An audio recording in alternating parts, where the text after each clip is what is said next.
Pitmaster here. Just want to talk about U167. Just my recap of it. Just some of the fights, not all of them. Let's go with. Let's start with the Tim Elliott against the Russian guy Ali something. I think he was from Russia. I thought Tim Elliott did enough to win. With his hands down, I'm not really crazy about that style, but he made it work. Moved a lot of head movement. I thought he got the cleaner shots, the better wrestling. I thought he controlled the fight. I thought he won. I think most of the people there did. That's that. Tyrone Woodley against Josh Koscheck.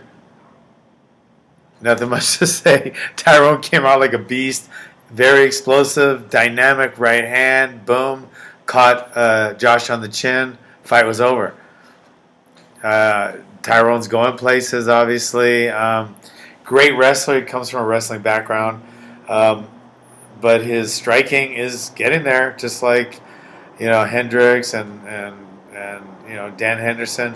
These, he came from a college background wrestling. Once their hands start getting really good, they're dangerous, Not scared of a takedown. They can take you down whenever they want, and they can knock you out. So it's a win-win. So Tyrone is going places.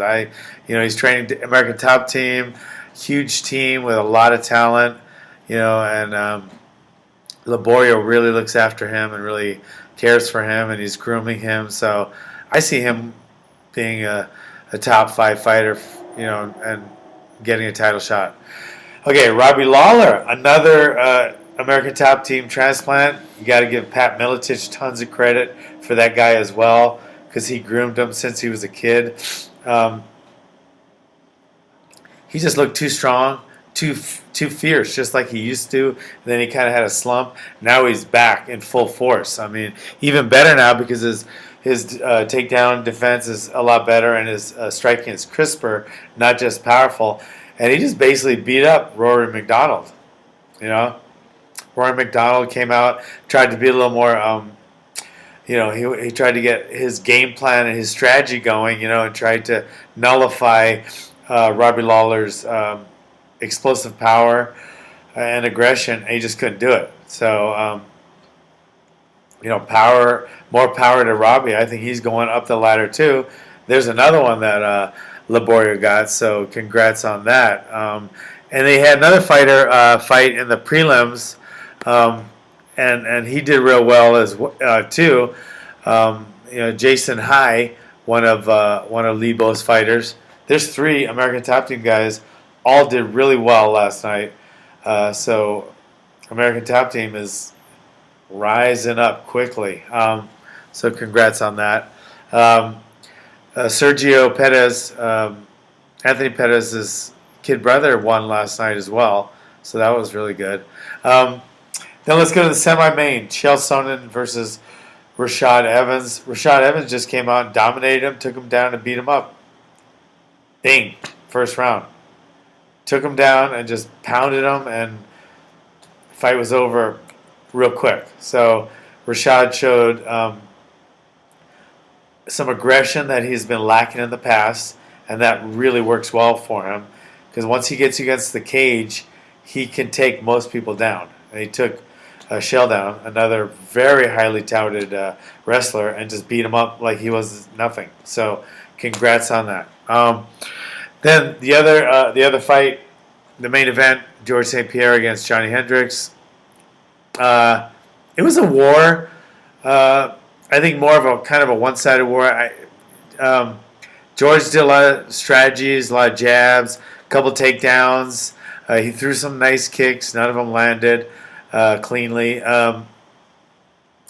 But Johnny Hendricks threw the more powerful shots. I mean, you could see both of their faces, and you could tell that George took a beating. But that doesn't always, sometimes the more beat up guy actually beat the hell out of the guy that doesn't look more beat up. But in this case, it's the guy that looked beat up got beat up. Johnny Hendricks didn't. He caught some jabs. I thought he won the fight, and I think 99% of the population does. But I guess two of the boxing judges there in Las Vegas didn't. Johnny Hendricks landed some solid shots, got some good takedowns, and was the aggressor throughout. Um, he even landed a nice jab, at times.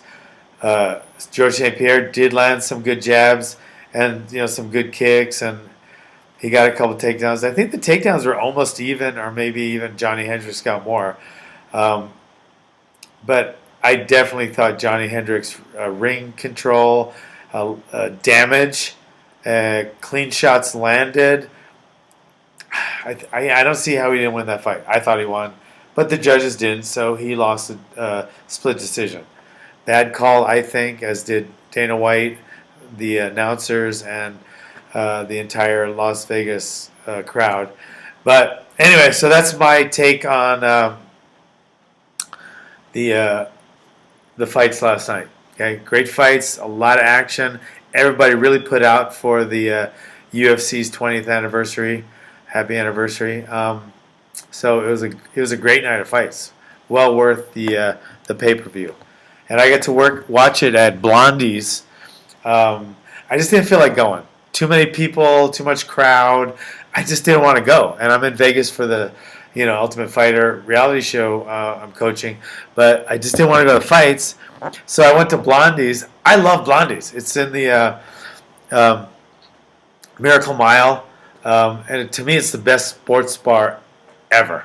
There's beer pong. There's tons of big screens all over. There's plenty of room, and there's a really cool atmosphere there.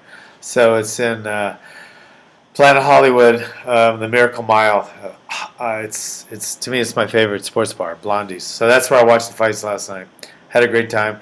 Then I won a game of beer pong. Yeah. All right. See you guys later. Thanks.